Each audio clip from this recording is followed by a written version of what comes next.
नबी पाक सल्लल्लाहु ताला अलैहि वसल्लम ना मस्जिद शरीफ में आए नमाज़ पढ़ाने। बहुत सारे लोग ना बचपन से बड़ी मोहब्बत वाले होते हैं, छोटे होते ही बड़े प्यार वाले होते हैं। इश्क लगा सी खेड़ा खेड़ दी।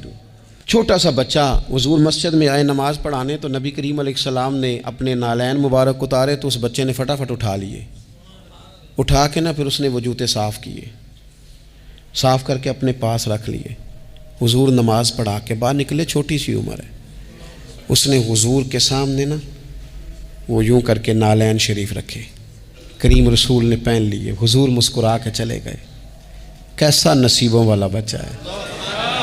अगली सुबह फिर हुजूर नमाज के लिए आए तो उसने उसी तरह महबूब ने जूते उतारे तो उसने उठा लिए, फिर हुजूर के जूतों को साफ़ किया, फिर अपने पास संभाल लिए। हुजूर ने नमाज पढ़ाई, फरागत के बाद करीम निकले तो उसने फिर उसी तरह जूते रखे। तीसरा दिन हुआ, वो यूं सामने खड़ा है। हुजूर ने यूं मुस्कुरा के देखा, करीम ने देखा, महबूब ने जूते उतारे, उसने थामे, साफ़ किए, अपने पास रख लिए। हुजूर तकमीले नमाज पर बाहर निकले, जूते उसने सामने रखे। अब हुजूर ने पूछा, बेटा क्या नाम है? यानी हुजूर ने पूछा।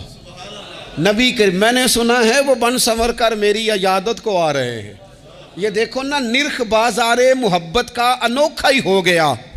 निर्ख बाजारे मोहब्बत का अनोखा ही हो गया। खुद खरीदारों में शामिल आके मौला हो गया। यानी हुजूर ने खुद हाल पूछ लिया, नबी करीम ने हाल पूछा। क्या नाम है? उसने कहा फुला नाम। बाप का क्या नाम है? हुजूर फुलां बिन फुला। किस कबीले से हो? या रसूलल्लाह फलाने कबीले से। फरमाया तुम्हें किसने कहा मेरे जूते उठाओ, साफ करो, पास रखो, जब निकलूं तो दो। अर्ज कहने लगे, हुजूर किसी ने भी नहीं कहा, मेरा दिल करता है। या रसूलल्लाह मेरा दिल करता है, मुझे किसी ने भी नहीं कहा। महबूब करीम ने ना वहीं खड़े खड़े दोबारा रुख फेरा मस्जिद की जानिब, काबे की जानिब मुंह करके हुजूर फरमाने लगे, ए अल्लाह, ये तुझे राजी करना चाहता है, तू भी इससे राजी हो जा।